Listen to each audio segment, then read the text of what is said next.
नमस्कार मंडळी, मी हरीश आंडे, सांस्कृतिक शिलेदार युट्यूब चॅनल वरती आपलं सर्वांचं स्वागत आहे.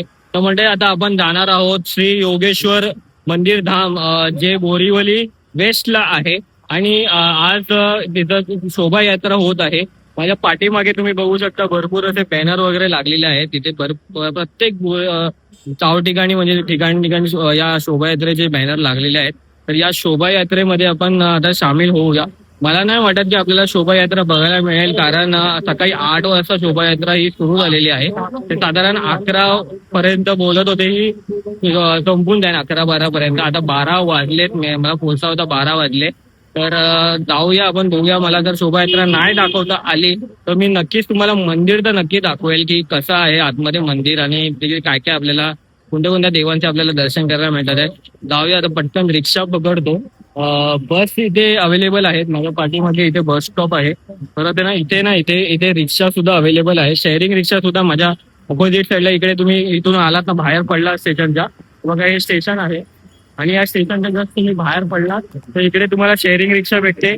प्रायव्हेट रिक्षा करायची असेल स्वतःसाठी तर इथे समोर माझ्या इथे रिक्षा भेटते. परत हे बस या रस्त्याला तुम्ही माझ्या पाठीमागून असं या रस्त्याला चालत गेलात ना इकडे तर तुम्हाला बस भेटेल. बसचे जे नंबर आहेत ना ते मी डिस्क्रिप्शन मध्ये दिलेले आहेत, तर ते तुम्ही जाऊन चेकआउट करा. आणि तर मग तुम्हाला डायरेक्टली तिकडे गेल्यावरच भेटतो. जय श्रीराम. तर म्हणजे जस्ट आता मी रिक्षामधून उतरलेलो आहे आणि इथे येण्यासाठी मी जरा उशीर झाला होता, त्यामुळे मी पटकन यायचं होतं म्हणून मी पर्सनल रिक्षा केली. आणि त्यासोबतच तुम्हाला इथे शेअरिंग रिक्षा सुद्धा अवेलेबल आहे. साधारण पर्सनल रिक्षाने आला तर 43 रुपीज माझे झाले. शेअरिंगने काहीतरी 10-20 रुपये काहीतरी शेअरिंग आहे. बसचे नंबर जे इथे येतात ना बोरिवली स्टेशन पासून, ते मी तुम्हाला इथे खाली मेन्शन केलेले आहे. ते तुम्ही इथं बस पकडून तुम्ही येऊ शकता. खूपच 10-15 मिनिटाचं अंतर आहे, काय फार काय अंतर नाहीये. जस्ट आता मी पोहोचलोय, माझ्या समोरच गेट दिसत आहे आणि त्या महाप्रवेशद्वार मध्ये आपण प्रवेश करूया आणि आपण मंदिर दाखवूया. शोभायात्रा जी होती ना ती सकाळी 8 वाजता होती, सुरू झालेली होती. 8 ते काहीतरी 10-11 पर्यंत होती. मला पण यायला उशीर झाला, त्यामुळे मला काय दाखवता आलं नाही ती शोभायात्रा. पण हरकत नाही, आपण मंदिराच्या आतमध्ये जाऊया, मंदिराची माहिती जाणून घेऊया आणि आपल्याला काय काय आपल्याला मंदिरामध्ये बघायला मिळतं. हे मंदिर जुनं होतं आधी, ते परत जीर्णोद्धार करण्यात आलेलं आहे, त्याला नवीन काम करण्यात आलेलं आहे असं मला कळलंय. तर ते काय काम केलंय, कसं कसं केलंय ते आपण तिकडचे जे भटजी वगैरे जे आहेत ना त्यांच्याकडनं जाणून घेऊया. आणि तर पटकन जातो आणि दाखवतो मला काय काय बघायला मिळतंय. शोभायात्रेसाठी नाही दाखवता आली, मग त्यासाठी खूप खूप म्हणजे मनापासून मी सॉरी बोलतो. पण मंदिर दाखवतो तुम्हाला. आता मंदिर बघून घ्या आणि मस्त मंदिर आहे, मी फोटोज मध्ये बघितलेलं आहे. तर तुम्हाला मी दाखवतो. आणि चला माझ्यासोबत दर्शन करूया आपण महादेवांचे आणि इतर काय काय आपल्याला गणपती बाप्पा आहे तिथे असं मला कळलंय. काय काय आपल्याला बघायला मिळतंय. चला जाऊया आतमध्ये. हे बघा हा गेट आहे, हा गेट मधून आपण एंट्री करूया.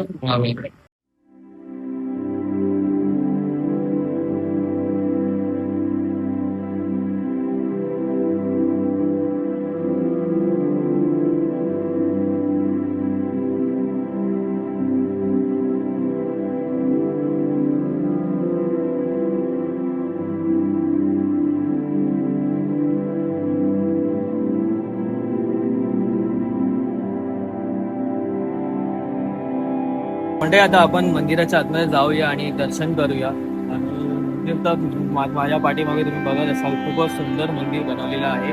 आणि जर तिथे काही लोक आपल्याला भेटले तर त्यांच्याशी पण आपण माहिती घेण्याचा प्रयत्न करूया. काय वेळ काय आहे मंदिराची, परत त्याची आरती वगैरे किती वेळ असतो, आरतीचा टाइम वगैरे काय काय काय ज्या गोष्टी आपण विचारू शकतो ते पण विचारूया. आणि चला तर माझ्यासोबत तुम्ही दर्शन करा, तुम्ही पण काही दर्शन होणार आहे छान.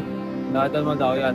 मंडळी हे बघा, दादा आहे ना आपला, ही जी आता तुम्हाला दिसते ना इथे समोर पिंड जी दिसते ना, तशीच पिंड जी ओरिजिनल आहे ना, म्हणजे आता जी नॉर्मल दिवसाला नसते, नॉर्मल दिवशी जैसा रहता ना, नॉर्मल दिवसाला ही अशी दिसते ही पिंड. तर आज लोकार्पण सोहळा आहे म्हणून ती आज सजवण्यात आलेली अशी. जस्ट हे भेटले मला आणि मला यांनी पिंड दाखवलेली आहे. तर मस्त आहे, नक्की तिथे या दर्शनासाठी. तुम्ही बघू शकता गणपती बाप्पाची एक छान अशी मार्बलमध्ये मूर्ती आहे. परत इथे योगेश्वर बाबांची इथे पिंड तुम्ही बघू शकता.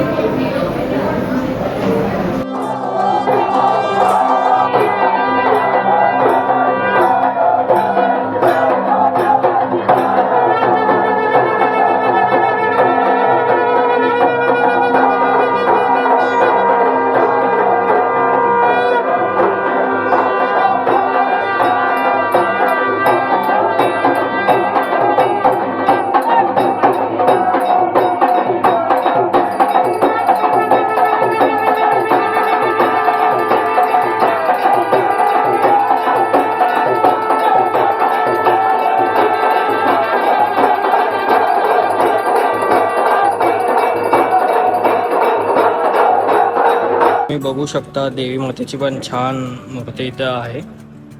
नवरात्रीमध्ये इथे बराच मोठा एक उत्सव असतो असं मला कळलेलं आहे.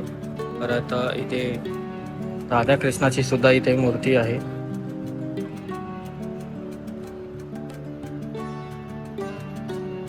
परत आपले बजरंगबली यांची सुद्धा इथे छान मूर्ती आहे. खूप मस्त सजावट केलेली आहे. एक नंबर सजावट आहे, तुम्ही बघू शकता. आता काका भेटलेले आहेत आणि आता काका मंदिराबद्दल थोडीशी काय माहिती देणार आहे आणि त्यांना आपण विचारूया. ते आपल्याला हिंदीमध्येच आपल्याला सांगतील की ते इथे काय म्हणून आहेत आणि ते किती वर्षापासून इथे सेवा करत आहेत आणि त्याबद्दल त्यांना काय काय माहिती आहे ते सर्व आपण विचारूया. म्हणजे आरतीचा टायमिंग वगैरे काय आहे आणि किती वेळ मंदिर चालू असतं वगैरे आणि सगळं काय विचारूया. चला तर मग. जय श्रीराम। मंदिर का टाइमिंग जो है वैसे वो कितने बजे से कितने बजे तक है और क्या इधर लोगों को अगर आना है तो वो कैसे आ सकते हैं? मंदिर सुबह 6 बजे भगवान की पट्टी है और दोपहर में 12:30 बजे तक दर्शन होते हैं।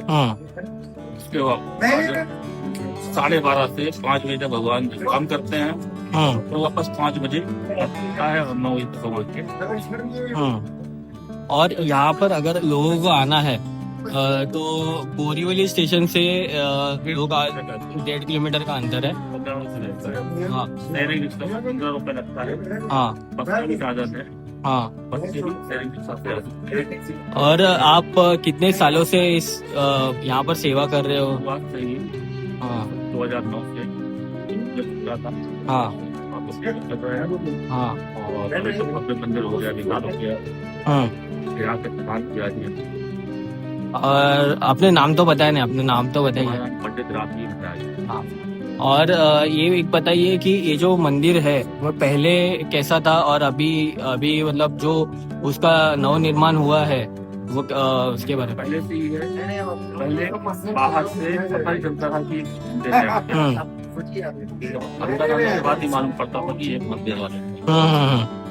तो इसका उद्देश्य यही था कि इसका जो जीर्णोद्धार सौंदर्यीकरण का कार्य इसलिए हुआ कि लोगों को बाहर से ही मालूम पड़ जाए कि हाँ मंदिर।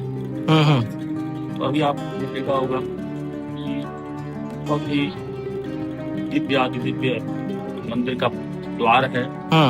बाहर से मालूम पड़ता है कि एक सनातन मंदिर है। मंदिर का प्रांगण है, मंदिर का भवन है और मंदिर में विराजित जितने भी देवी देवता हैं सब किंतु ऐसा आपको फील होगा कि साक्षात हमसे बात करने वाले। मन की एक शांति मिलती है। कि वो हो जाता है, हाँ। शांति की अनुभूति मिलती है। और मंदिर का एक और भी विशेष महत्व है कि मंदिर में जो जैसी मनोकामना लेके आता है यहाँ पर हनुमान जी महाराज, माता रानी, महादेव इससे मनोकामना को पूर्ण करते हैं।